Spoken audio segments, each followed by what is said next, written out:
Hey friends, so this is the CO2 dragster drawing.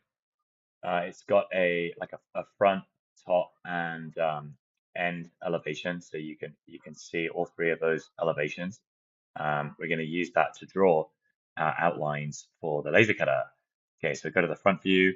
If you go up to the little file thing at the top and copy the workspace, make your own copy of this first. Give it a name.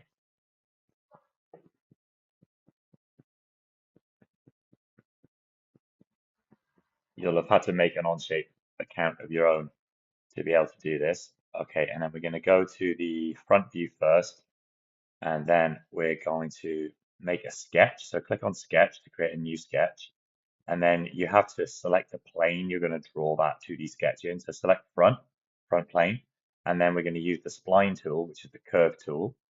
Up here, we're going to draw our curved shape for the side view or the side elevation of the car.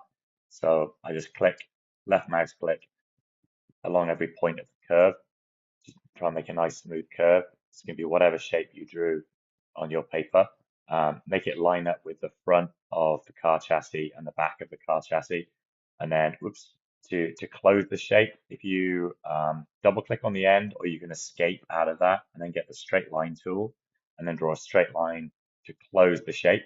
Okay, once you've closed the shape, you can escape out of that, and then you can click the green check mark to accept your sketch. And then when I right click on my 2D shape, I can export as a DWG or DXF file.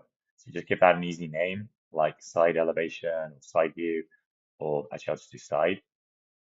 Export that, and then that'll show up in your downloads folder later. Okay, so that's the side view. Now let's do the top view. Okay, so click on top, and then same idea. We'll make a new sketch. So click on sketch, and then select the plane. So click on the top plane, and then we're gonna draw a curve. So click on the spline tool again, and then we're gonna draw a smooth curve. Just think about where your body should be. It needs to go over the pegs for it to attach. So just think carefully about where that body's going to start and finish. And we're going to draw that curve all the way to the back of the chassis and finish it in the center. And then we're actually going to mirror, or just escape or double click out of that.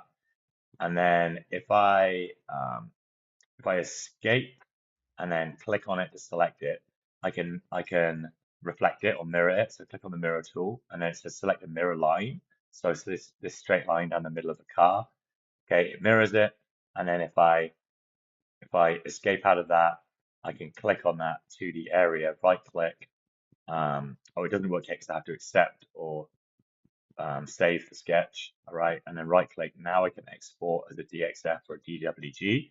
I'll just call that the top view, export that. That'll save in my downloads folder.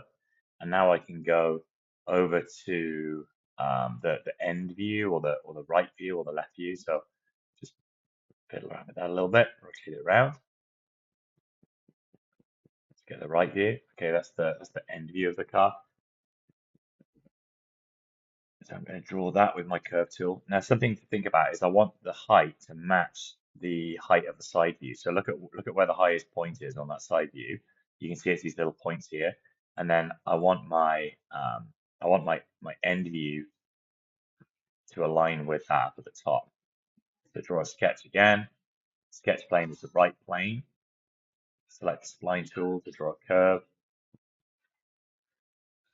Start on the corner of the chassis. That's the aluminum, the flat aluminum piece that we're making the chassis from. Okay, curve that around to the top. Can I no, I can't rotate. So just double click to finish the curve, or escape out of it to finish the curve. And then once, let's just escape out, rotate it around, make sure that lines up with the top of the car from the side view. That looks good. Okay, and then left click on it to select it, and then let's mirror that again around that line. Okay, now I've almost got my 2D shape. I need to close it, so I can't select that area yet because it's not closed. So I need to draw a straight line along the bottom. So that's going to close that 2D region, and then when I escape out and click on it, it'll select that region. Again, I have to click the green check mark, Then I can select the area and then I can right click and export as DXF or DWG. Let's call that the end view, export to downloads, and we are good to go.